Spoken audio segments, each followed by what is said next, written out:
Hello everyone, I'm TG and I'm here to talk to you about the amazing multiplayer experience that is Evil Dead the game. Today I want to share with you guys one of my favorite builds for playing as Arthur. This is a build that's going to give you more damage per hit than any other leader build can really give you. And it's really important that we use Arthur because he's got a unique set of skills that all add to damage output. So as always, I'm going to show you guys my tech tree, tell you why I spec the way I do, and then of course break down the stats and show you guys some examples of using this thing in game. And keep in mind there are a few things in this build that are optional. I will tell you that as we go. So let's just dive right in. First and foremost, we are unlocking our tree with only 1 point in Great Influence. This is going to increase the range of our aura up to 26 feet. And we're going a little selfish, so we don't need to invest any more points into this. What we do need to invest points in is 2 into cardio. I like that full 10% reduction in stamina cost to sprinting. However, if you find that you're not really using that too much, feel free to only put 1 point in this, and you can spare that extra 1 point later down the road. Moving on to another one we don't really need, Arcane Knowledge. This increases the range at which you can detect pages of the book by 20%. Nothing big there, we just need that to get deeper into the tree. But what we do want is quicker cooldown. This is one of the rare times that you want to put 2 points into quicker cooldown, because that's going to reduce the cooldown of your active ability by 10%. And why that's important for Arthur, specifically with this build, is because so much of Arthur's power relies on that active skill, especially whenever you have a sword. Think about all the extra damage you're doing, the balance bar damage you're doing, and how long you can really make his active ability last if you're triggering a lot of finishers. And if you're using a sword, you're getting another 20% damage on top of all that. So it's really important to have that out as much as possible. Next is another really important one, but it is costly. 4 points in Master of Influence is going to strengthen the effect of your aura by 20%. So not only are you helping yourself, you are also helping your team, because everyone around you is going to do more damage with their light attacks and more damage with their heavy attacks if your Arthur is at level 25. Next is another one like cardio, where it's semi-optional. 2 points in Artful Dodger as a leader is only going to give you a 20% reduction in dodging, but I find it very useful because a lot of the times with this build, since it's so melee focused, and Arthur is pretty much melee focused in general, you're going to be going toe to toe. And whenever you're going toe to toe with someone, especially with basic unit possession, you're going to want to, dodge as much as you possibly can. And a lot of times that extra dodge is going to save you. But at the end of the day, if you don't like this, if you don't like cardio, you can put those 2 points into something else, maybe reduce the length of time objectives take, whatever. One thing you absolutely do not want to skimp on though is industrial strength. 3 points in this is going to increase your maximum health by 20%.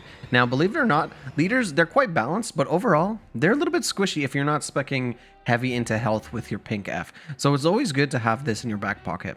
Next, here's the real meat of things. We're putting 3 points into Seeing Stars. That's going to increase the balance bar damage of all of our melee attacks by 25%, and you'll see how that works lovely with all of Arthur's other skills. We're then putting 4 points into Devastating Force, which increases melee weapon damage overall by 15%. That's also very important because, like I said, that will combo as well. And then lastly, we want the last word. 3 points into this is going to increase the final hit of any combo by 50%. Now, as impressive as that sounds, you have to understand that when you're using Lord's Wrath, you don't want to end your combo. What you want to do is trigger a finisher, because when you trigger a finisher, you're going to be able to extend the Lord's Wrath. However, when you're fighting a boss or maybe even a possessed elite, then you're going to want to go for a full combo and get that extra 50% damage with your last hit. So we'll talk about the crux of this build, and that's the Lord's Wrath. So with our cooldown reduction, you're looking at every about 41 seconds, you're getting an aura that lasts 15 seconds, where you have a 30% increase to all your damage, as well as your team members around you.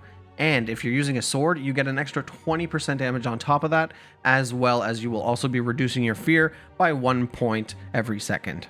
Next, Arthur also starts with Weapon Master Heavy Attack, and this is going to cause you and your teammates to do an additional 30% extra damage whenever you use a heavy attack, and it'll also cause Arthur to start with a sword, which you basically never want to put down until you find a better sword. And in addition to all that, you also have Weapon Master Light Attacks, which will increase you and your teammates' light melee attacks by 30%. So basically all your attacks are increased by an additional 30% plus whatever you spec into. And finally, Arthur has Fuel the Fire, which means whenever you perform a finisher during the Lord's Wrath, you're going to extend the duration of the Lord's Wrath by an additional 3%, but you can't get higher than that 15-second threshold that it starts at. So if you're performing a finisher and you have 15 seconds left, it's not going to go any higher. It's just going to hold it there. So at the end of the day, when you think of a leader, you don't exactly think of big damage, but you'll see how these numbers are kind of starting to add up. First and foremost, we're doing 25% bonus balance bar damage with our melee attacks. The final hit in our combo is going to do 50% extra damage as well. And then just normal melee swings are all going to do 45% increased damage because of all the different boosts that we get. And then when you pop Lord's Wrath, you're adding another 30% on top of that. So you can quickly see how you can really start taking care of business and really locking down an area. And at the end of the day, really aggravating the demon. Well, ladies and gentlemen, boys and girls, that is the build for Mr. Arthur. I hope you guys enjoyed. I hope it helps you out just a little bit. Let me know down below what you think, what you'd change, how you like to play Arthur, and of course, what you guys are excited for in the future of Evil Dead the game. And as always, guys, I'm TG. If you like what you saw, you know what to do.